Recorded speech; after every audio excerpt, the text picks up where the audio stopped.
Nesta noite eu levei meu marido ao aeroporto. Eu achei que seria só mais uma viagem de negócios comum. Mas, quando eu me preparava para voltar para casa, meu filho de apenas 7 anos agarrou minha mão com força. Ele sussurrou: "Mãe, não volta para casa. Hoje de manhã eu ouvi o pai planejando alguma coisa sobre a gente. Por favor, desta vez acredita em mim." Eu acreditei. E então me escondi, observando minha própria casa tomada pelo pânico. E o que eu vi depois? Antes da história continuar, escreve aqui nos comentários de que cidade você está assistindo a este vídeo. Não esquece de deixar o like e se inscrever no canal para que ele possa crescer cada vez mais e trazer histórias ainda mais interessantes.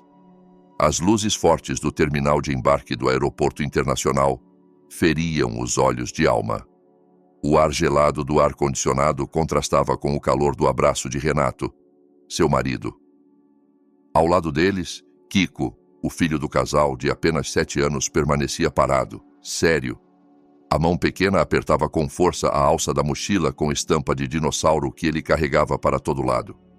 Alma retribuiu o abraço de Renato, inspirando o cheiro do perfume masculino que já conhecia tão bem. Como sempre, Renato parecia perfeito. A camisa azul estava impecavelmente passada, o cabelo penteado com cuidado, o sorriso tranquilo. Para qualquer pessoa que olhasse de longe, ele era a imagem exata de um marido e pai de sucesso. "Essa viagem de negócios é muito importante, amor", disse Renato com a voz grave e convincente. Ele soltou Alma devagar e se agachou diante de Kiko. "Kiko, cuida bem da sua mãe, tá? Enquanto o pai estiver fora, vão ser só alguns dias." Ele passou a mão nos cabelos do menino, bagunçando-os de leve. Kiko não sorriu, apenas fez que sim com a cabeça uma vez. Os olhos permaneciam fixos no rosto do pai, atentos demais para uma criança da idade dele. Alma interpretou aquilo como o costumeiro jeito calado do filho. Kiko nunca foi muito expressivo. Preferia observar o mundo a falar sobre ele. Renato não pareceu se incomodar. Riu baixinho, beijou a testa do menino e se levantou. "Meu voo deve ser chamado daqui a pouco. Eu vou indo", anunciou. Depois se inclinou até Alma, beijou sua testa e a fitou com doçura. "Te ligo assim que pousar. Vocês tomem cuidado na estrada. Chegando em casa, vão direto descansar. Eu amo vocês." Alma assentiu, sentindo aquele nó familiar de solidão se formando no peito. "Se cuida, meu bem. Avisa quando chegar." Renato sorriu mais uma vez. Aquele sorriso irresistível que sempre derretia o coração dela. Então se virou, puxou a mala de mão e caminhou com passos firmes em direção ao portão de embarque. Alma e Kiko ficaram ali, parados no meio da multidão que ia e vinha, olhando as costas de Renato se afastarem cada vez mais, até desaparecer atrás da porta de vidro automática. A partida dele deixou um silêncio estranho entre Alma e o filho. O som dos avisos de voo e das rodinhas das malas deslizando sobre o piso de mármore voltou a se destacar. Alma suspirou longo. Sempre havia um vazio quando Renato viajava, mesmo sabendo que aquilo fazia parte do trabalho. "Vamos, filho, vamos para casa." Ela segurou a mão de Kiko e sentiu como estava fria. O menino obedeceu sem dizer uma palavra. Eles caminharam pelo corredor comprido em direção ao estacionamento. O som de seus passos ecoava num ritmo quase sincronizado. Alma tentou quebrar o silêncio. "Chegando em casa, a mãe faz um leitinho quente com chocolate para você, tá?" Kiko apenas murmurou algo baixinho, um som indefinido entre sim e não. Alma concluiu que ele só estava cansado, já era tarde, afinal. Quando chegaram ao andar pouco movimentado do estacionamento, a iluminação era fraca e o ar parecia mais pesado. Havia poucos carros parados ali. Alma apertou o botão da chave. As luzes do carro piscaram e um bip suave indicou o destravamento. Ela foi até a porta do motorista, enquanto Kiko caminhou até a porta de trás. No exato instante em que Alma ia abrir a porta, sentiu um puxão brusco em seu braço. Ela se assustou e se virou. Kiko estava imóvel, agarrado ao pulso dela com tanta força que as pequenas unhas cravavam na pele. O rosto do menino estava pálido sob a luz amarelada do estacionamento. Os olhos arregalados, cheios de um medo que Alma nunca tinha visto nele. "Kiko, o que foi? Você viu alguma coisa? Alma se agachou para ficar na altura dele. O coração começou a bater mais rápido. Kiko balançou a cabeça nervoso. Engoliu em seco. Os lábios tremiam. Ele se aproximou ainda mais, levando a boca ao ouvido da mãe. A voz saiu num sussurro quase inaudível. Mãe, não volta para casa. Alma franziu a testa, confusa. Como assim, meu amor? Claro que vamos voltar para casa, já está tarde. Kiko balançou a cabeça com ainda mais força. O aperto em seu pulso ficou doloroso. Não, mãe, não volta. O sussurro agora vinha carregado de desespero. Hoje de manhã, eu ouvi o pai. Ele recebeu uma ligação no escritório. Eu escutei sem querer. A confusão de Alma começou a se misturar com uma inquietação profunda. Ouviu o quê, Kiko? Ele respirou fundo, como se reunisse toda a coragem que tinha. O pai está planejando alguma coisa sobre a gente, sobre você e eu. Ele falou que depois que a gente dormisse, disse, garante que vai ficar tudo resolvido. Eu não entendi, mãe, mas a voz dele não era igual, não era a voz normal dele. Era uma voz que dava medo. Lágrimas começaram a se acumular nos olhos do menino. Por favor, mãe, desta vez acredita em mim. Aquela última frase atingiu Alma como uma marreta. Desta vez. Ela se lembrou em silêncio de algumas semanas antes, quando Kiko dissera ter visto um homem estranho observando a casa de dentro de um carro parado na rua. Ela tinha ignorado, achando que fosse imaginação. Lembrou de quando o menino disse que não gostava de um certo tio, parceiro novo de negócios de Renato, e ela pediu para ele ser educado e não fazer desfeita. O coração de Alma travava numa guerra cruel. De um lado, a razão. Renato era seu marido, pai de Kiko, o homem que minutos antes a abraçara com carinho no aeroporto e dissera, eu amo vocês. Ele estava num avião, indo para outra cidade. Como poderia estar planejando algo contra a própria família? Certamente Kiko devia ter entendido errado, ou estava cansado demais. Do outro lado, havia o olhar do filho. E aquele olhar não tinha nada de imaginação infantil. Era medo puro. Kiko era uma criança quieta, observadora, lógica. Não era do tipo que inventava histórias para chamar atenção. E o pedido dele, desta vez acredita em mim, parecia grudar na mente de Alma como se fosse uma verdade incontestável. Ela encarou os olhos do menino por alguns segundos que pareceram uma eternidade. O coração batia tão forte que lhe dava náusea. Alma não sabia o que estava acontecendo, nem em quem deveria acreditar, no marido perfeito ou no filho apavorado. Mas se existisse uma chance, por menor que fosse, de Kiko estar dizendo a verdade, ela jamais se perdoaria se o ignorasse. Alma respirou fundo e fez que sim com a cabeça. A mão trêmula enxugou as lágrimas que escorriam pelo rosto do filho. Tá bom, meu amor. A mãe acredita em você. Ela não fazia ideia de qual era o plano, nem do que a esperava. Apenas sabia de uma coisa. Naquela noite, eles não voltariam para casa. Alma ajudou Kiko a entrar no banco de trás, prendeu o cinto de segurança com cuidado e depois sentou-se ao volante. As mãos tremiam tanto que ela teve dificuldade para encaixar a chave na ignição. Ligou o carro. Em vez de dirigir em direção à saída que levaria à rota de casa, fez o caminho contrário, procurando outra saída do estacionamento. Ela pegou a avenida principal, sem destino certo. Dirigia devagar demais para quem conhecia tão bem a cidade. No fim, virou numa ruazinha sem saída, pouco iluminada. Não muito distante do condomínio onde moravam, era um lugar escuro, escondido atrás de uma fileira de lojas fechadas, mas de onde se podia enxergar à distância o portão de entrada do Residential Green Valley. Alma desligou o motor. Vamos esperar um pouco aqui, disse baixinho. O silêncio dentro do carro parecia ensurdecedor. Só o som dos grilos nos terrenos vazios ao redor e a respiração dos dois preenchia o espaço. Alma apagou todas as luzes internas, mergulhando o carro numa escuridão que parecia ainda mais pesada. Kiko ficou sentado quieto no banco de trás, com os olhos fixos no portão do condomínio, a uns 100 metros de distância.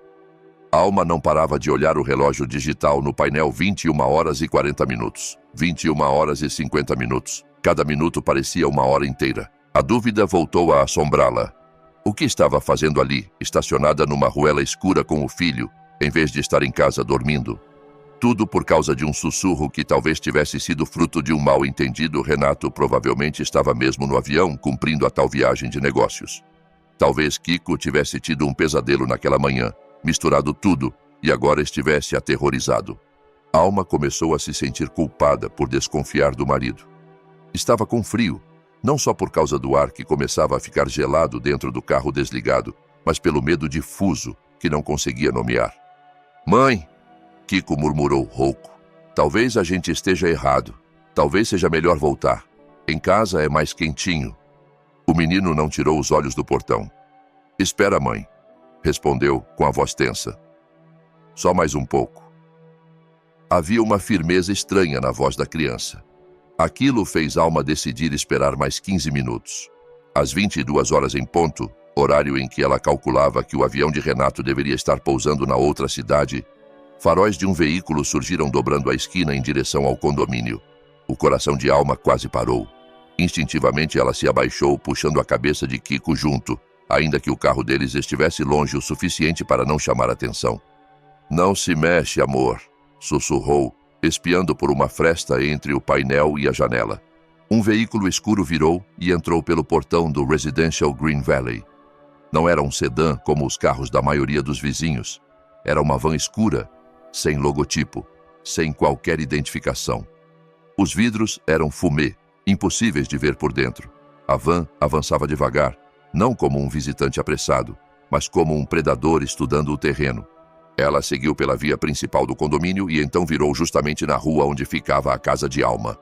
O estômago de Alma se revirou. A van reduziu a velocidade e parou diante do portão da casa número 17. Que coincidência maldita era aquela? Talvez fossem técnicos chamados por Renato para algum conserto de emergência, pensou por um instante. Mas quem chamaria um serviço às 22 horas, usando uma van sem logo e sem identificação?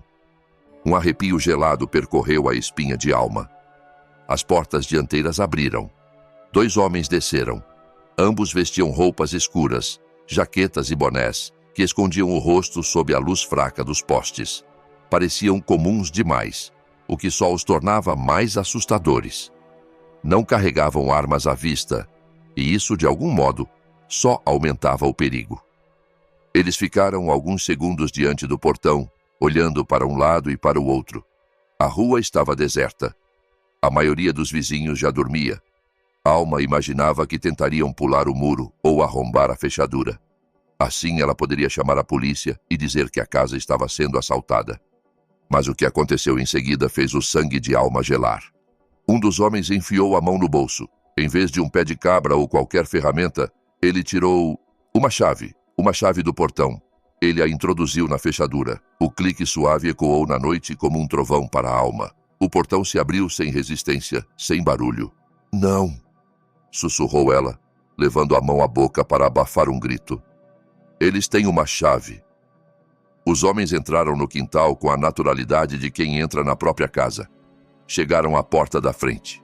De novo, o mesmo homem tirou outra chave do bolso, a chave da porta principal. Abriu com a mesma facilidade com que Alma fazia todos os dias. Eles entraram e fecharam a porta atrás de si, como se fossem os legítimos donos do lugar. O corpo de Alma começou a tremer. Aquilo não era um assalto comum. Ladrões não têm cópias da chave da casa. E as únicas pessoas que possuíam cópias das chaves daquela casa eram ela e Renato. Renato, o marido que naquele momento deveria estar a centenas de quilômetros dali. Renato, que dera aquelas chaves a homens desconhecidos. "Mãe, eles entraram", sussurrou Kiko, com a voz trêmula. "O pai mandou eles. Eu estava certo, né, mãe?" Alma não conseguiu responder. A língua parecia presa, tal como a realidade que se impunha brutal, sem deixar espaço para desculpas. Ela abraçou o próprio corpo, tentando controlar o tremor. Os homens lá dentro não acenderam as luzes principais. Da posição em que estava, Alma via apenas feixes de lanternas se movendo atrás das cortinas da sala, como pequenos focos de luz dançando. Eles se moviam com calma e método. Sabiam exatamente o que estavam procurando. 5 minutos passaram. 10. Alma continuava paralisada. Devia ligar para a polícia e dizer o quê? Tem gente na minha casa, mas eles entraram com chave, que provavelmente foi meu marido quem deu? Podiam entender tudo como uma briga familiar, algo confuso. Talvez até alertassem Renato. E se ele descobrisse que ela e Kiko estavam vivos e tinham visto tudo? Um cheiro começou a invadir o carro, vindo pelas frestas do vidro. Um odor forte, químico, que Alma reconheceu de imediato. Gasolina. Ela olhou para Kiko assustada. O menino também farejou o ar. Os olhos dele se arregalaram ainda mais. Mãe, que cheiro é esse? Alma não respondeu. Os olhos dela estavam presos na janela do quarto de Kiko, no segundo andar. De repente, um clarão diferente apareceu ali. Não era luz de lanterna. Era uma luz mais intensa, alaranjada, pulsante. Em seguida, outra luz semelhante surgiu por trás da cortina da sala primeiro. Uma faísca pequena. Depois uma mancha maior tomando forma. As cortinas brancas começaram a brilhar em tons de laranja, até que as chamas tomaram conta do tecido. Eles estão queimando a nossa casa, choramingou Kiko, num quase grito. O choque tirou a Alma de seu torpor. As mãos tremiam ainda mais. Aquilo não era um assalto, não era um aviso, era uma tentativa de assassinato. Renato não queria apenas que eles saíssem de casa. Ele queria que morressem ali dentro, queimados vivos enquanto dormiam. A tal viagem de negócios, o abraço caloroso, o beijo no aeroporto, tudo aquilo era um álibi perfeito. Nesse mesmo instante, o celular vibrou no bolso de Alma. Com a mão trêmula, ela puxou o aparelho. Era uma mensagem de Renato. O coração pareceu ser esmagado dentro do peito. Ela abriu o texto. Acabei de pousar, amor. Espero que vocês já estejam dormindo bem tranquilos. Amo vocês. Alma teve vontade de vomitar. E vomitou. Abriu a porta, inclinou-se sobre o asfalto frio e expeliu todo o conteúdo do estômago. O gosto ácido e amargo encheu sua boca. Ela tossiu, soluçou, apoiando-se na lateral do carro, enquanto o corpo inteiro tremia. Na frente dela, a casa onde criara o filho, onde guardava suas lembranças, era devorada pelo fogo. Uma nuvem de fumaça negra subia ao céu da noite, carregando o cheiro intenso de gasolina e de coisas queimadas. O vidro da janela do quarto de Kiko estourou, lançando para fora línguas de fogo que lamberam a parede. Era uma visão do inferno. Mãe! Mãe! A voz desesperada de Kiko, lá de dentro do carro, trouxe Alma de volta. O rosto do menino estava colado no vidro do banco de trás, molhado de lágrimas, os olhos arregalados diante do incêndio. Alma enxugou a boca com a manga da jaqueta. Precisava ser forte. Precisava tirar Kiko dali. Caminhou cambaleando até o volante, fechou a porta e se sentou. As mãos tremiam tanto no volante que mal conseguiu virar a chave. Olhou mais uma vez para as chamas. Ali estavam as fotos de Kiko bebê, o hijab que ganhara da mãe, os poucos objetos que contavam a história dela, tudo virando cinza. Ao longe, o som de sirenes começou a rasgar a madrugada. Alguém já tinha chamado os bombeiros. Um novo medo apertou o peito de Alma. A porta da frente da casa se escancarou. Os dois homens de roupa escura saíram correndo. Não pareciam em pânico, apenas com pressa. Entraram na van e desapareceram pelas ruas internas, apagando os faróis assim que dobraram a esquina. Sumiram poucos instantes antes do primeiro caminhão do corpo de bombeiros chegar ao condomínio. Eles tinham conseguido fugir, e Alma sabia que não podia se aproximar. Não podia aparecer ali, chorando e acusando Renato de tentativa de homicídio. Quem acreditaria? Renato era um empresário respeitado, participação ativa na comunidade, gentil, sempre doando dinheiro para ações sociais. E ela? Seria vista como uma esposa em choque, talvez instável, traumatizada, falando coisas sem sentido. A única testemunha seria um menino de 7 anos que acabara de ver sua casa em chamas. As palavras de Kiko sobre o telefonema no aeroporto seriam tratadas como fruto de imaginação, um mecanismo de defesa. Renato tinha arquitetado tudo com perfeição. O álibi estava consolidado. Registros de voo comprovariam que ele estava em outra cidade. A mensagem de texto seria o toque final do marido carinhoso, amoroso, que não sabia de nada. Se Alma se mostrasse agora, ele se diria surpreso, chocadíssimo. Poderia até acusá-la. Dizer que ela estava instável, que talvez ela mesma tivesse provocado o incêndio num impulso desesperado, levando o filho junto. O celular vibrou de novo na mão de Alma, iluminando a mensagem anterior. Espero que vocês já estejam dormindo bem tranquilos. Agora aquela frase soava como uma lâmina de gelo. Ele não queria só que eles morressem. Queria que morressem dormindo, sem reagir, sem perceber o perigo. Queria que sumissem do mundo sem deixar rastros. Amo vocês, pensou Alma, sentindo um enjoo mais profundo. Aquele amor era uma mentira fria e calculada. Não havia mais dúvida, não era mal entendido, era uma tentativa de assassinato. Ela precisava ir embora, e precisava ser agora. Alma deu partida no carro e saiu da ruazinha sem saída, escolhendo um caminho oposto ao do condomínio e das sirenes que se multiplicavam.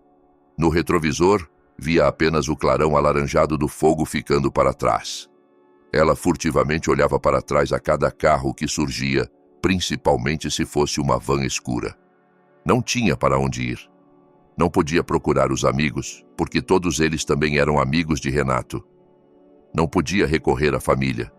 Os pais já tinham morrido, os parentes distantes não teriam como protegê-la. Renato, o viúvo desesperado, com certeza faria de tudo para encontrar a esposa e o filho desaparecidos.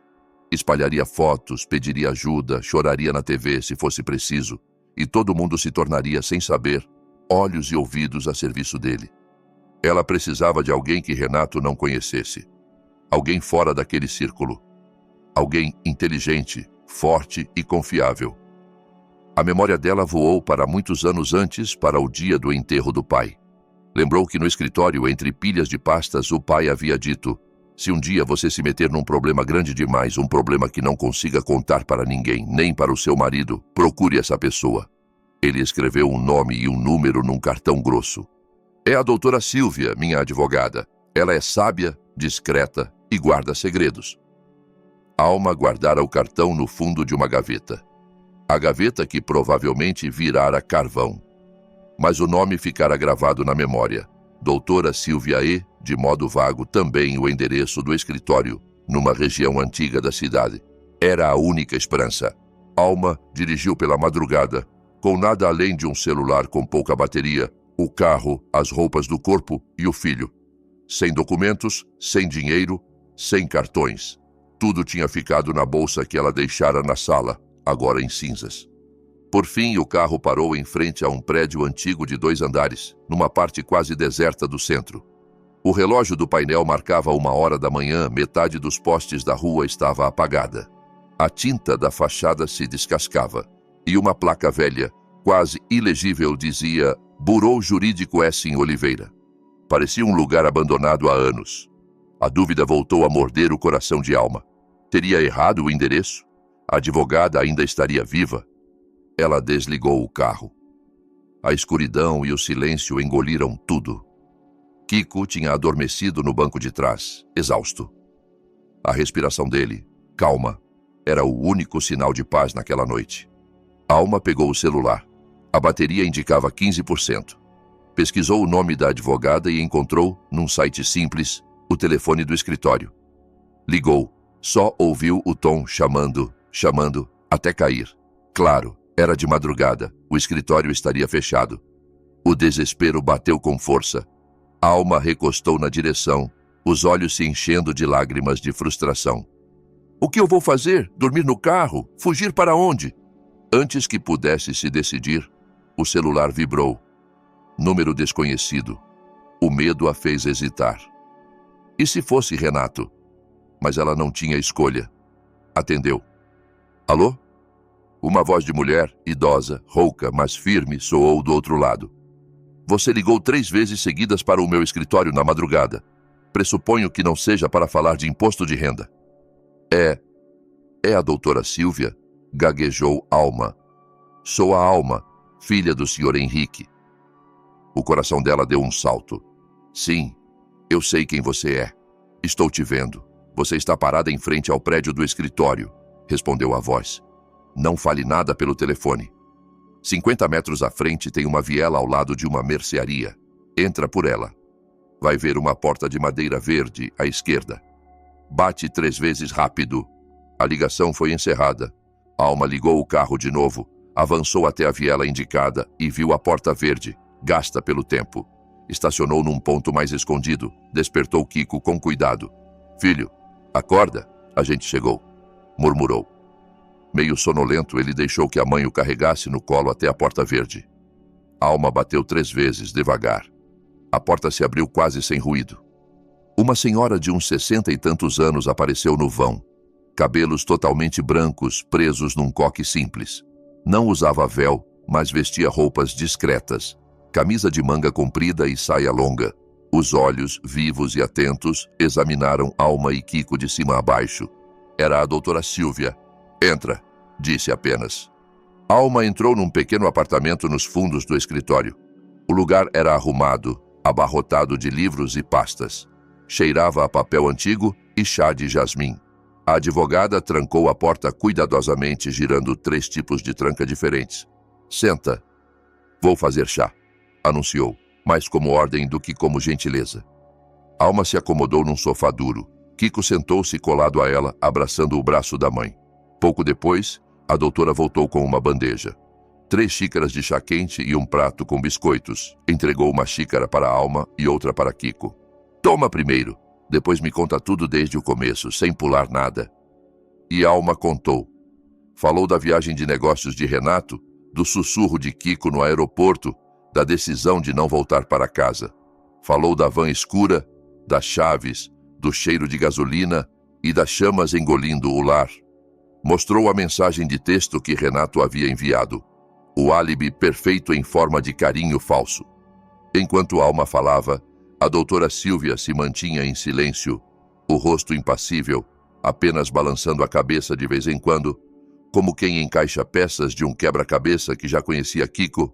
Agora mais calmo, acrescentou um detalhe importante. O pai falou no telefone. Depois que o fogo começar, garante que pega os documentos no cofre de aço. Contou com a voz baixa, mas nítida. Os olhos da advogada brilharam diante daquela informação. O cofre de aço, murmurou. Quando Alma terminou, o silêncio caiu pesado sobre o apartamento. A advogada pousou a xícara, inspirou fundo e disse: Eu temia que esse dia fosse chegar, Alma. Desde que seu pai morreu, eu tenho observado o Renato. Nunca confiei nele. Infelizmente, eu estava certa.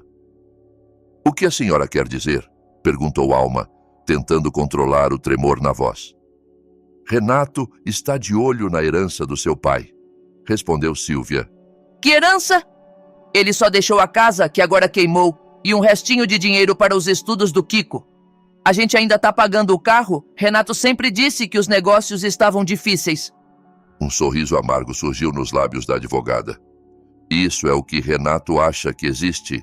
É o que seu pai quis que todos acreditassem. Alma, seu pai era um homem muito rico, mas detestava gente gananciosa e preguiçosa. E desde o início, ele viu esse padrão no Renato. Ela se levantou, abriu um arquivo trancado e tirou uma pasta grossa.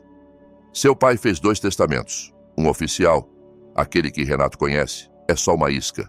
O outro, o verdadeiro, ficou guardado comigo. Ela abriu a pasta e mostrou alguns documentos.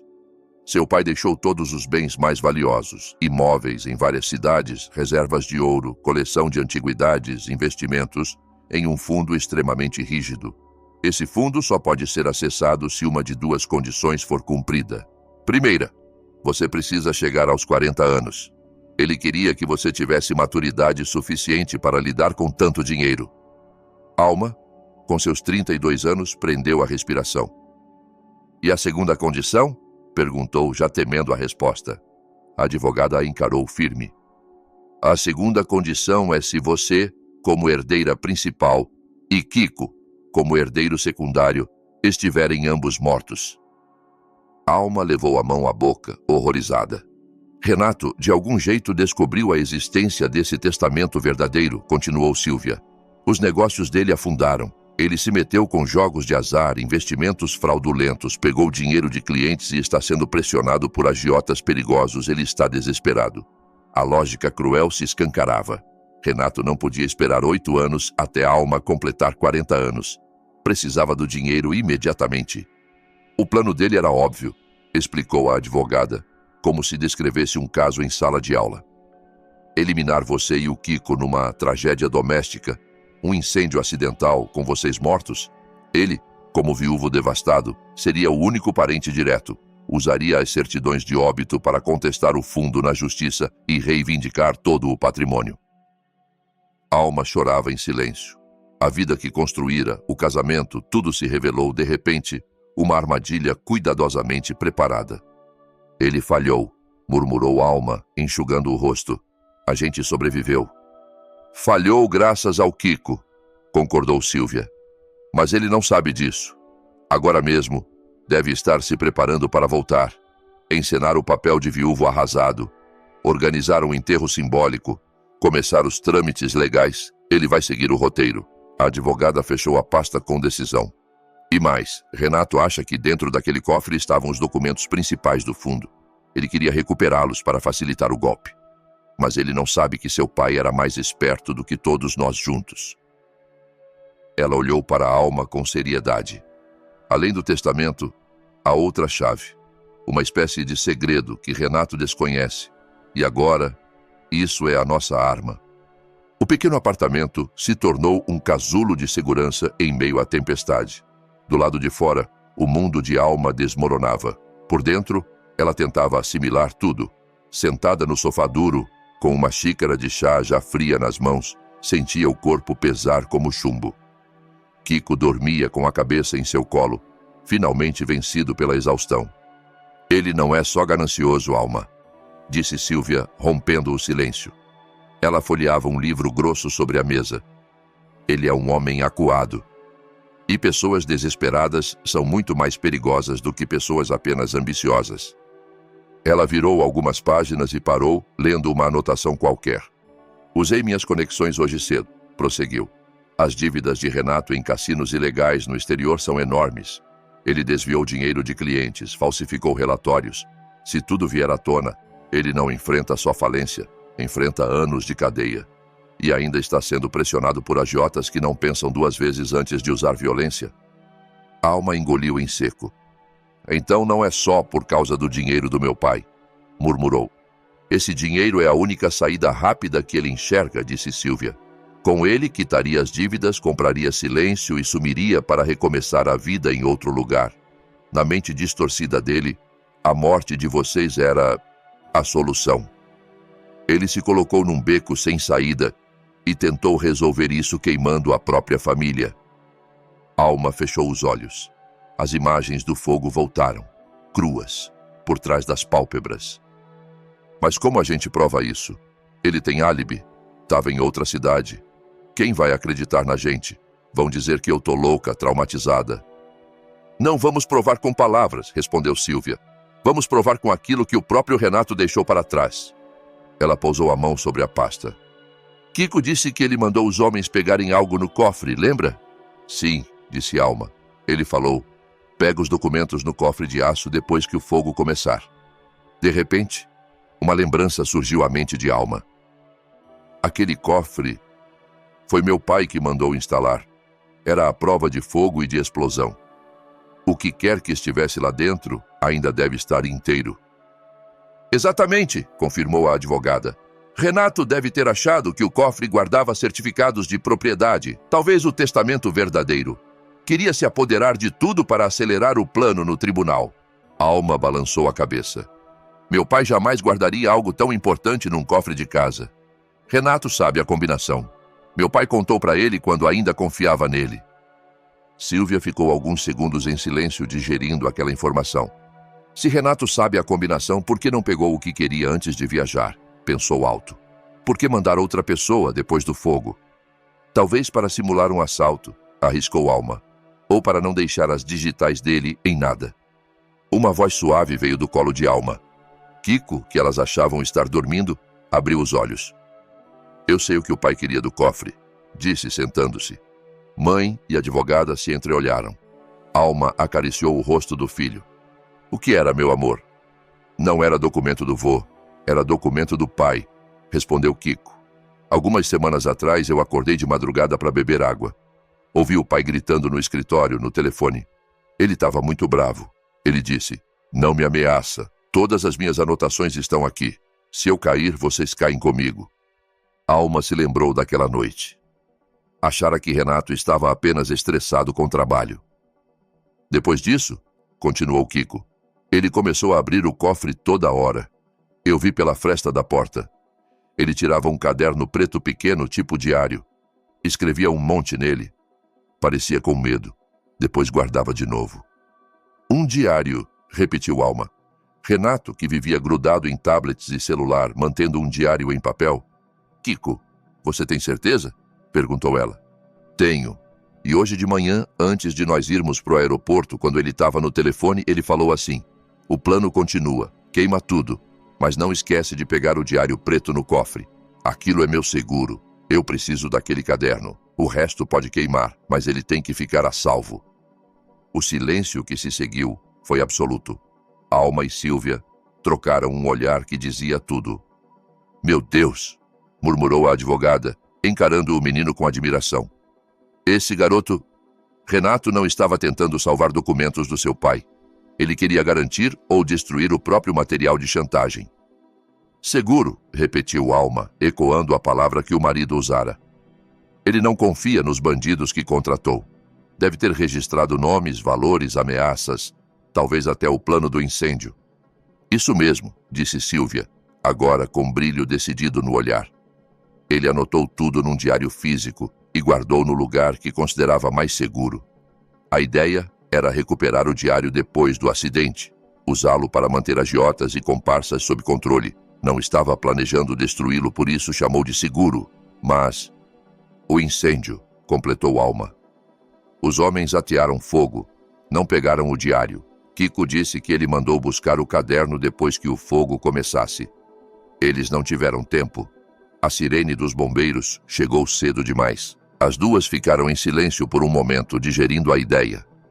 O cofre, resistente ao fogo, ainda estava lá, no meio dos escombros da casa. E dentro dele, provavelmente intacto, o diário preto de Renato. O seguro, que agora podia se virar contra ele. Precisamos pegar esse diário, disse Alma, a voz firme. O medo começava a ceder espaço para algo novo. Determinação. Antes que Renato perceba que o plano falhou e mande alguém de novo. Silvia sorriu de leve. Renato não vai mandar mais ninguém, respondeu. Ele mesmo vai tentar pegar, vai voltar, fazer pose de viúvo destruído, acompanhar as investigações e buscar o cofre na primeira chance. Temos que chegar antes. Naquela mesma noite, Renato descia do avião na cidade para a qual oficialmente viajara a negócios. Caminhava com a tranquilidade ensaiada de um executivo seguro de si.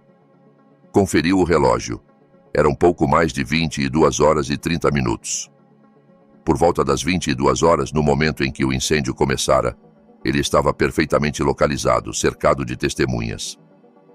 Ele mandara a mensagem para a Alma assim que o avião pousara, tudo registrado pelas antenas de celular e sistemas do aeroporto. Foi a um café no saguão de desembarque, pediu um café preto e sentou-se numa mesa discreta, de costas para o movimento, olhando para uma parede de televisores que exibiam notícias e horários de voos. Precisava parecer um homem comum, cansado da viagem. Bebeu um gole do café. O coração batia um pouco mais rápido, mas ele atribuía aquilo à adrenalina. Tudo estava sob controle.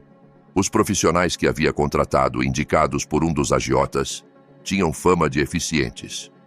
Um vazamento de gás aqui, um curto-circuito ali, e seria concluído como um acidente doméstico. O combinado era simples. Eles entrariam depois de o fogo pegar bem, pegariam o diário preto no cofre, usando a combinação que Renato fornecera, e sumiriam. O diário era o seguro dele. Com aquelas anotações, poderia chantagear quem tentasse traí-lo. Sem o diário, ele seria só uma presa fácil. O celular estava em cima da mesa, silencioso. Nenhuma mensagem de confirmação. Eles deveriam ter ligado assim que estivessem longe da casa. Por que não tinham? Renato pegou o aparelho e viu que o sinal falhara alguns segundos. Quando ergueu os olhos, um dos televisores chamou sua atenção. Notícia urgente. A imagem mostrava um incêndio violento, fumaça negra subindo alto. Na faixa inferior da tela lia-se: incêndio de grandes proporções atinge condomínio de luxo residencial Green Valley. Green Valley. O condomínio dele. Seu coração disparou. O café escorregou de sua mão, a xícara se espatifou no chão. O líquido se espalhando sob seus pés. Pessoas ao redor se voltaram, assustadas. Renato não viu ninguém. Estava hipnotizado pela tela. Ainda não há confirmação sobre as vítimas, dizia o repórter em tom compungido. Renato sentiu os joelhos amolecerem. Correu para pegar o celular, deixou cair, pegou novamente. Precisava reagir. Precisava atuar. Agora! Gritou para si mesmo. Levantou-se bruscamente, soluçando alto, chamando a atenção de todos. Minha casa, é a minha casa, minha esposa, meu filho. Funcionários de segurança do aeroporto se aproximaram, tentando acalmá-lo. Ele apontava para a TV, aos prantos. Eu estava viajando, eles estavam lá, minha família estava lá. Foi uma performance impecável. O marido desesperado que testemunhava de longe a tragédia que destruía sua família. Lembrou-se de ligar para a polícia da cidade de origem aos berros. Por favor, minha casa, número 17, Green Valley, minha esposa Alma e meu filho Kiko, por favor, salva eles. Depois comprou às pressas uma passagem de volta. Tudo registrado, tudo documentado. Enquanto isso, o dia clareava sobre os escombros da casa de Alma. A área estava isolada com fitas amarelas. O cheiro de fumaça e produtos químicos impregnava o ar. Bombeiros ainda jogavam água sobre focos isolados. Peritos iniciavam a investigação. Um sedã preto parou diante da casa destruída. A doutora Silvia desceu com calma, vestindo um tailleur discreto, carregando uma pasta de couro. Aproximou-se do policial responsável. Bom dia, delegado. Sou a doutora Silvia Oliveira, advogada do falecido Sr. Henrique, proprietário original deste imóvel. Estou aqui para representar os interesses legais da herdeira. O policial franziu a testa. A herdeira, a dona Alma, nós ainda não a encontramos. Tememos o pior. Eu entendo, disse a advogada sem perder a firmeza. Justamente por isso preciso acessar o cofre de aço no escritório da casa. Há documentos importantes e sensíveis lá dentro. Nesse momento, um táxi freou diante dos escombros. Renato saiu em disparada. Estava com a roupa amarrotada, olheiras profundas, o rosto sujo de lágrimas. Ele rompeu a fita de isolamento berrando o nome de Alma e Kiko. Os policiais o seguraram. Senhor Renato, calma. Sentimos muito. O fogo foi intenso. Ainda não encontramos ninguém. Não encontraram, ecoou na cabeça dele como uma sentença. Eles deveriam ter morrido no quarto. Os corpos deveriam estar ali. A ausência de corpos acendia o pavio da dúvida. Teriam escapado? Renato, porém, não podia deixar transparecer essa paranoia. Caiu de joelhos, socando o chão, chorando alto.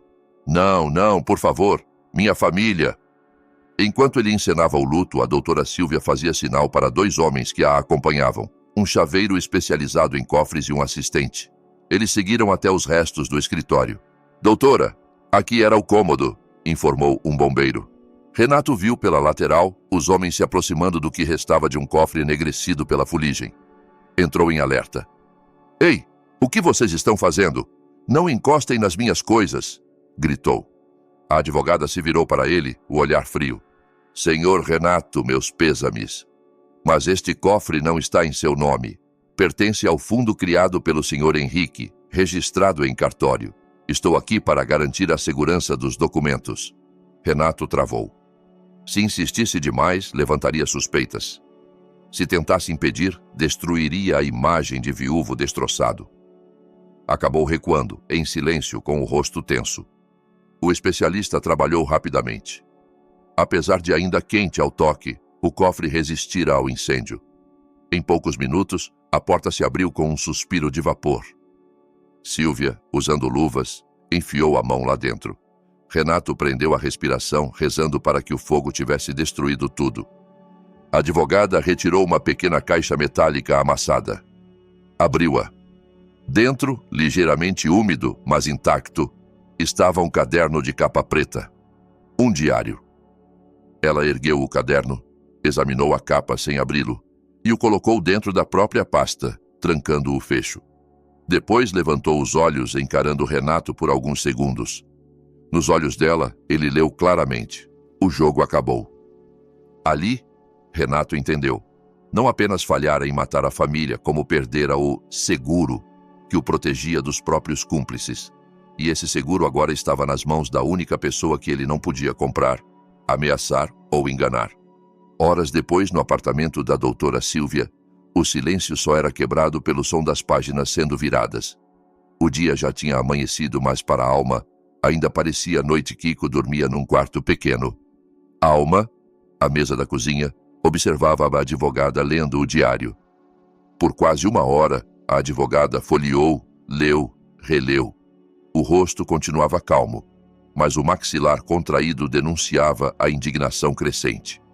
Ao fim, ela fechou o caderno com firmeza. O som da capa batendo na mesa pareceu o de uma porta de cela se fechando. É pior do que a gente imaginava, disse rouca. Muito pior. Ela olhou para a Alma com uma mistura de compaixão e cólera. Esse diário é tudo. Renato é meticuloso. Tem datas, nomes, valores, nome de agiotas dos 2 homens que incendiaram a sua casa, com detalhes dos pagamentos. Ele descreve o plano como solução final. Alma prendeu o ar. Ele escreveu o plano? Sim, confirmou Silvia. Não usa a palavra assassinato, mas o sentido é o mesmo. Fala da viagem como álibi, da mensagem de texto que te mandou, até dos horários. Ela afastou o diário como se fosse algo tóxico. Ele também escreve sobre você, continuou. Diz que você é ingênua e fácil de manipular. Que mal pode esperar para se livrar logo de tudo isso e começar a vida nova com o dinheiro do seu pai? Já planejou até a viagem de recomeço depois do luto. As palavras cortaram a Alma como aço. Ingênua, fácil de manipular. Ela chorou de novo, mas agora as lágrimas vinham quentes de raiva. A gente já tem prova suficiente. Vamos para a polícia? Perguntou a voz trêmula. Temos provas fortes, sim, respondeu a advogada. Mas Renato é esperto. Vai contratar os melhores advogados. Vai dizer que o diário é falso ou escrito sob pressão. Vai arrastar isso por anos. Os agiotas não vão querer depor. Os incendiários devem ter sumido. Ela se inclinou sobre a mesa, falando baixo. Não basta botar ele na cadeia, Alma. A gente precisa destruir a máscara dele. Fazer com que ele se condene com a própria boca. Ele precisa ser pego em flagrante, num crime que ele não consiga negar. Em outra parte da cidade, num quarto de hotel caro pago com o limite restante do cartão de crédito, Renato andava de um lado para o outro como um animal encurralado. A encenação no local do incêndio tinha saído como planejado, mas os problemas eram maiores que o esperado. A polícia havia oficializado. Não havia corpos. Nenhum vestígio humano suficiente para confirmar a morte de Alma e Kiko. Sem certidão de óbito, ele não poderia tocar no seguro de vida, nem muito menos no fundo herdado. O celular tocava sem parar. Números desconhecidos. Ele deixava tocar. Sabia que eram agiotas ou comparsas cobrando o restante do pagamento. Não tinha o dinheiro. Não tinha o diário. Sabia que estava nas mãos de alguém. Provavelmente da advogada de Henrique, a maldita doutora Silvia E. Se o diário estivesse com ela, era quase certo que Alma e Kiko estivessem vivos. Eles estariam escondidos, planejando algo. Renato precisava de dinheiro. Precisava daquela fortuna. Lembrou do único recurso que ainda conhecia. Um cofre em um banco antigo no centro, o Banco Imperial. O famoso cofre de lembranças de Henrique e Alma vivia falando do cofre do banco, dizendo que o pai guardara ali lembranças de infância. Renato sempre suspeitou de que houvesse mais do que fotos ali dentro. Talvez títulos, listas de ativos. O cofre estava em nome de Alma, e a chave ela usava num pingente, sempre preso embaixo do hijab. Aquele pingente, aos olhos de Renato, tinha virado metal derretido numa casa em chamas, mas o cofre continuava lá. E se houvesse uma forma de abrir? Enquanto ele quebrava a cabeça do outro lado da cidade, Sylvia explicava o plano para Alma. Seu pai era extremamente cuidadoso. Não deixou só o testamento, deixou trilhas. Dizia: o grosso da fortuna não está em um lugar só. Os bens estão espalhados em vários cofres, em vários bancos, sob nomes falsos. Para acessar, são necessários 2 elementos: o testamento verdadeiro, que está comigo, e uma lista com todos os locais e aliases, que está escondida em apenas um lugar. Em qual lugar? Perguntou Alma. No cofre que Renato conhece, respondeu Sylvia. O cofre do Banco Imperial no Centro Antigo, aquele do qual ele já ouviu falar. Seu pai sabia que você comentaria com o marido sobre esse lugar, e sabia que ele ia prestar atenção. Ele transformou esse cofre em uma armadilha. A advogada sorriu de canto. Aquele cofre só pode ser aberto com 2 chaves idênticas. Uma ele deu para você, que você usava como pingente. A outra, ele me entregou. Renato não sabe da segunda chave. Um esboço de plano começou a se formar na mente de Alma. Então, começou ela. Então, continuou Sylvia, Renato está desesperado. Ele conhece a existência desse cofre. Acha que ali está o caminho para a fortuna. Vai fazer de tudo para abri-lo. Nós só precisamos dar a oportunidade perfeita. A advogada explicou. Ela tinha um contato infiltrado numa das empresas onde Renato devia dinheiro. Um funcionário subalterno também atolado em dívidas.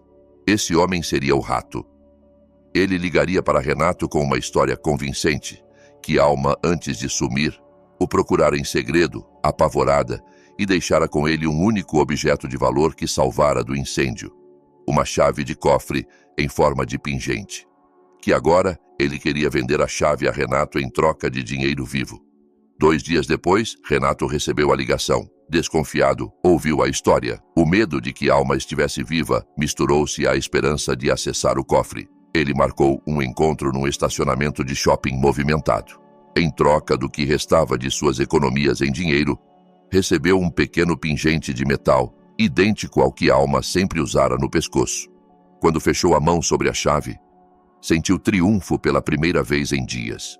Agora só precisava de mais uma coisa: uma autorização formal para mexer no cofre. Sem um cadáver, seria complicado. A solução que encontrou foi falsificar. Com contatos no submundo, providenciou uma certidão de óbito falsa de Alma e um documento de procuração com assinatura forjada, dando a ele poderes para acessar o cofre em caso de desaparecimento ou morte. Passou a noite falsificando papéis, convencido de que, com aquilo, seria capaz de abrir o cofre e pegar o que fosse que Henrique tivesse deixado para Alma. Ele mordeu a isca, comentou Sylvia, naquela mesma noite com Alma. Amanhã, às 10 horas, ele tem horário marcado com o gerente do Banco Imperial. Vai levar a chave e os documentos falsos. O gerente já está esperando por ele, e a polícia também, mas não vamos prendê-lo no saguão. Vamos deixar que ele próprio abra a porta do inferno. O gerente, Sr. Darcy, era amigo antigo de Henrique. Sabia de toda a verdade. Os policiais estariam posicionados no andar do cofre, e Alma, Kiko e a advogada o aguardariam numa sala reservada. Na manhã seguinte, o ar frio do cofre do Banco Imperial cheirava a metal e a concreto antigo. O silêncio ali era espesso.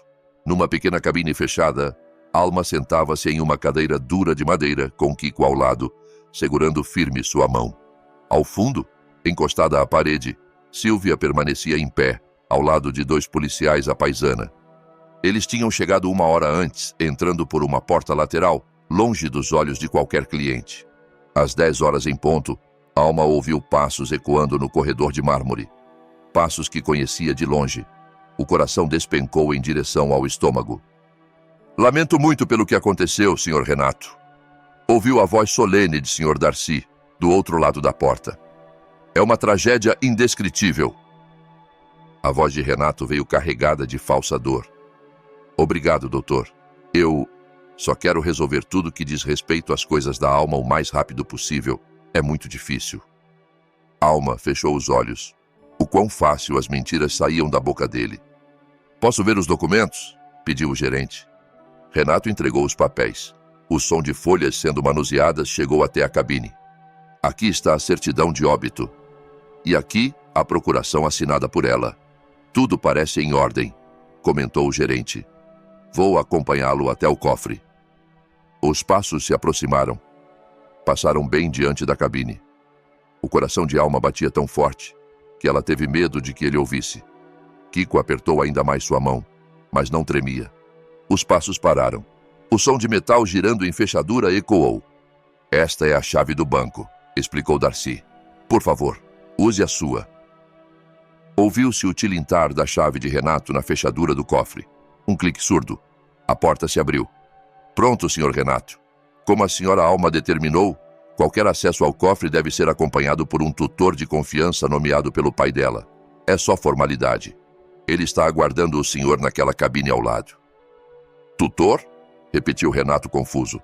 Eu sou o marido, o herdeiro. Meu filho também, já se foi. Este tutor foi designado pelo Sr. Henrique antes de falecer. É apenas um procedimento padrão. Por favor, entre. Àquele sinal, um dos policiais abriu a porta da cabine por dentro. Renato deu alguns passos para dentro sem saber o que o esperava. O ambiente estava em meia luz. Ele imaginava encontrar um advogado idoso, talvez um parente distante. Em vez disso, viu Alma. Ela estava sentada, usando um hijab azul claro que ele mesmo havia dado de presente anos atrás. Vivia. Respirava. Olhava para ele, mas os olhos não tinham mais amor, apenas gelo. Ao lado dela, Kiko, o menino que ele tentara queimar no próprio quarto. O rosto de Renato desmoronou. Não foi apenas surpresa, foi puro horror. Ele empalideceu tanto que pareceu um fantasma. A boca se abriu, mas nenhum som saiu. Cambaleou para trás, levantando as mãos como se quisesse afastar a visão. O silêncio era tão denso que doía. Então, a voz pequena e clara de Kiko o quebrou. Achou a gente, pai? Renato desviou o olhar para o filho, totalmente atônito. Alma levantou a mão. Segurava algo. Não era uma chave. Era o diário de capa preta. Era isso que você queria tanto encontrar, Renato, sussurrou. A consciência o atingiu como um impacto físico. Cada peça do plano, cada passo, estava ruindo. Tudo havia sido uma armadilha. Instintivamente, ele virou-se para fugir. Tentou correr para fora da cabine, para o corredor, mas não conseguiu dar mais que 2 passos. 2 mãos firmes seguraram seus braços. Os policiais, até então imóveis no canto, o imobilizaram com firmeza. O gerente, Sr. Darcy, apareceu no vão da porta. O olhar, antes cheio de falsa simpatia, agora era severo. Renato, disse a advogada Silvia, saindo da sombra. O jogo acabou. Ele não reagiu. O corpo desabou nas mãos dos policiais. Olhou para a Alma mais uma vez, com os olhos cheios de descrença e derrota. Não tinha sido abatido por agiotas, nem por erros do acaso. Tinha sido derrubado por quem subestimara. A esposa que julgara ingênua e o filho silencioso, de olhar atento. Dias depois, na sala de interrogatório da delegacia, o ambiente era frio, com paredes brancas, uma mesa metálica e 3 cadeiras. Renato, agora vestindo o uniforme laranja de detento provisório, sentava-se com a expressão tensa. A máscara de viúvo abalado tinha caído. No lugar, havia um jogador que acabara de perder tudo. A porta se abriu. Entraram a doutora Silvia, o gerente Darcy e o delegado Binsar, um homem de semblante duro. Renato reagiu com fúria. Isso é uma armação. Vocês me armaram uma cilada, gritou, apontando para sua advogada. Essa mulher está de olho na herança do meu sogro há anos. Ela lavou o cérebro da Alma. Minha esposa é instável, manipulável. Elas fugiram, queimaram a casa e estão tentando me culpar. Falava rápido, desesperado, mas com a confiança típica de quem sempre conseguiu inverter narrativas. Eu não sei de nada desse incêndio. Eu estava em outra cidade. Tenho álibi. Centenas de pessoas me viram no aeroporto, me viram surtar quando a notícia passou na TV. O delegado abriu uma pasta com calma e espalhou os documentos sobre a mesa. Vamos começar pelo mais simples, Sr. Renato, disse com a voz baixa, porém firme. A procuração que o senhor apresentou no banco, com a assinatura de Alma, é falsa. Nossos peritos já confirmaram. E a certidão de óbito também. O falsificador, aliás, já está preso e disposto a depor. Renato bufou. Eu estava em choque. Achei que minha família tinha morrido, fiz besteira, mas isso não prova que o incêndio não foi acidente. Isso não prova nada. Prova a intenção, pelo menos, replicou o delegado. Mas há mais. Ele virou uma foto sobre a mesa. Uma imagem nítida de Renato num estacionamento, recebendo algo de um homem. Temos registro do encontro com um informante chamado Dodi, naquele shopping. Ele já confessou que lhe vendeu uma chave, um pingente, dizendo que era de Alma. Disse também que a história foi combinada e que o senhor quis comprar a chave acreditando que ela abriria um cofre importante. A Alma pediu para ele vender. Ela tá me chantageando, ela que começou essa história, esbravejou Renato. O delegado o observou sem piscar. Durante todo esse tempo, o senhor repetiu que a única coisa que tinha contra o senhor era a palavra de uma esposa instável e de uma advogada gananciosa. Mas não é só isso, Renato. Silvia finalmente tirou o diário preto da pasta e o colocou sobre a mesa. Você nos ajudou muito com isso, aliás, comentou. Nomes, datas, valores, detalhes do plano de incendiar a casa depois que embarcasse. Está tudo aqui. Renato engoliu em seco, olhando fixamente para o caderno. Isso não é meu. Vocês falsificaram e colocaram no cofre para me incriminar, gritou, já sem a mesma firmeza. O delegado Binsar balançou a cabeça. Curiosamente, nem precisamos tanto desse diário. Ele é só a cereja do bolo. A prova mais importante vem de uma fonte bem inesperada. Seu filho. Renato ficou imóvel. Kiko? Murmurou. O delegado fez sinal para um agente que entrou com um notebook e um pequeno projetor.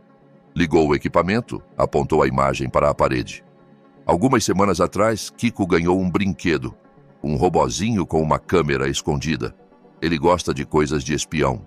Como andava preocupado com o seu comportamento, resolveu colocar o brinquedo na estante do seu escritório bem apontado para a sua mesa.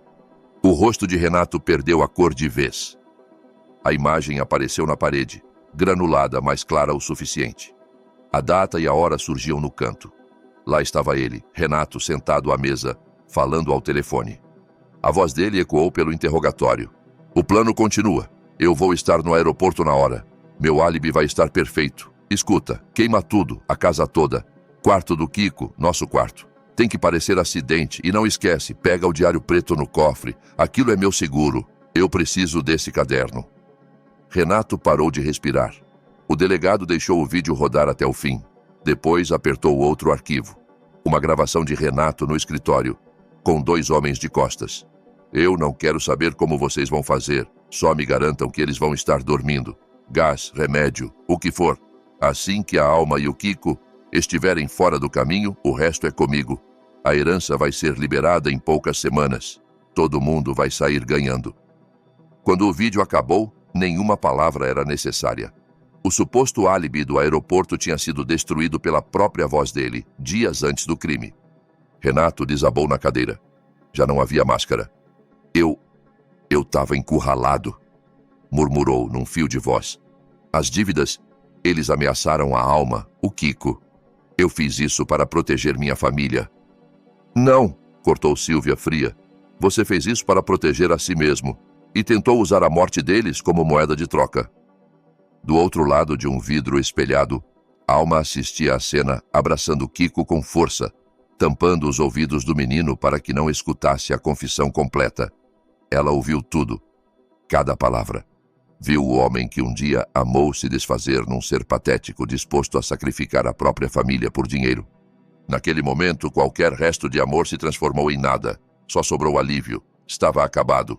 O laço que aprendia a Renato havia sido queimado pelo mesmo fogo que ele planejara para ela.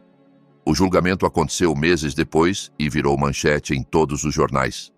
O caso do empresário exemplar que tentou matar esposa e filho num incêndio forjado e foi desmascarado por um diário e por uma câmera de brinquedo fascinou o país. A sala do tribunal vivia lotada. Alma e Kiko, porém, nunca apareceram. A doutora Silvia os representava.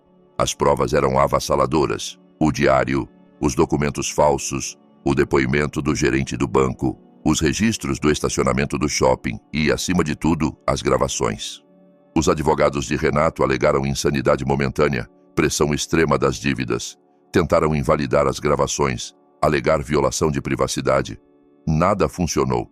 O juiz, na sentença, falou em traição extrema aos laços familiares e à dignidade humana. Renato foi condenado por tentativa de homicídio qualificado de 2 pessoas, incêndio criminoso, falsificação documental e fraude. Pegou pena de prisão perpétua, sem direito à progressão. Dentro da cadeia, ele se tornou apenas mais um. Sem dinheiro para comprar proteção, logo se viu na mira daqueles que tinha delatado, ainda que indiretamente, no diário, a notícia de que ele havia registrado os nomes de agiotas e criminosos em detalhes circulou rápido. Sua vida, como previra Sílvia, virou um inferno constante. Sem liberdade, sem família, sem fortuna, restaram-lhe apenas o medo e o arrependimento tardio. Algum tempo após a condenação, Alma e a advogada foram novamente ao cofre do Banco Imperial, desta vez com ordem judicial legítima e a chave verdadeira. Quando abriram o cofre, não encontraram barras de ouro nem joias, mas uma carta de Henrique e um pequeno caderno. Na carta, o pai explicava por que havia escondido a verdadeira herança. Eu não quero que o dinheiro seja a primeira coisa que te defina, minha filha. Quero que você construa a própria vida, com as próprias forças. Quando estiver pronta, saberá o que fazer com este legado. Use-o para o bem, nunca para a destruição. O pequeno caderno era um mapa, nomes de bancos em várias cidades, números de cofres, identidades falsas criadas por Henrique ao longo da vida. Levou meses para que Sílvia regularizasse tudo. Quando, enfim, terminaram, descobriram que a fortuna era imensa, maior do que Alma poderia imaginar. Dinheiro suficiente para sustentar gerações. Mas aquilo não era um prêmio. Era um peso, um lembrete de que quase morrera por causa daquele patrimônio. Alma tomou uma decisão. Vendeu tudo o que ainda estava ligado ao nome de Renato. Investimentos, carros, qualquer bem partilhado, e doou o valor a orfanatos e instituições de acolhimento. Não queria um centavo que tivesse de algum modo sido tocado pela ganância dele. Decidiu viver apenas com o que vinha limpo do pai. 1 ano se passou. Em uma casa simples, mas acolhedora, numa cidade mais tranquila, os risos de crianças ecoavam pelo quintal. Não era um condomínio de luxo, mas o pequeno jardim era cheio de flores e vida. Alma, com um hijab colorido, mexia o chá de jasmim na varanda. Seu rosto, antes marcado pela tensão, mostrava serenidade. Kiko, agora com 8 anos, corria pelo gramado atrás de borboletas. Ainda fazia terapia, mas os pesadelos tinham diminuído. Falava mais, ria com mais facilidade. Alma não se limitou a viver da herança. No centro da cidade, um prédio novo trazia uma placa: Instituto Legado Henrique. Com a orientação de Sílvia, ela transformou o dinheiro do pai em algo maior. Um instituto com 2 frentes principais.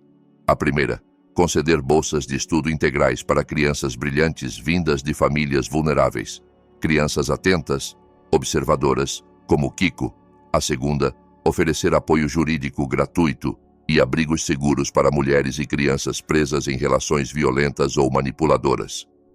Ela pegou o legado que quase a matou e o transformou numa arma para salvar outras pessoas. Esse passou a ser o verdadeiro sentido de herança. Numa tarde ensolarada, Kiko voltou correndo do jardim com um ramo de margaridas brancas na mão. Entregou-as à mãe, sorrindo. "Para você, mãe." Alma sentiu o peito aquecer. Pegou as flores com cuidado. "Obrigada, meu amor." Ele a abraçou com força. "Obrigado por ter acreditado em mim, mãe." Alma retribuiu o abraço, beijando o topo da cabeça do filho. Aquela mesma frase, dita em desespero no estacionamento do aeroporto, agora surgia em meio à paz. "Quem agradece sou eu", sussurrou. "Você é o herói da sua mãe. Você salvou a nossa vida." Os dois ficaram ali, na varanda, observando o quintal banhado pela luz do fim da tarde. As sombras de Renato tinham ficado para trás. O fogo que quase os consumiu agora era apenas lembrança distante. Restavam apenas um novo amanhecer, um futuro seguro e o amor indestrutível entre mãe e filho. Um amor que atravessou as chamas e saiu do outro lado, mais forte do que nunca.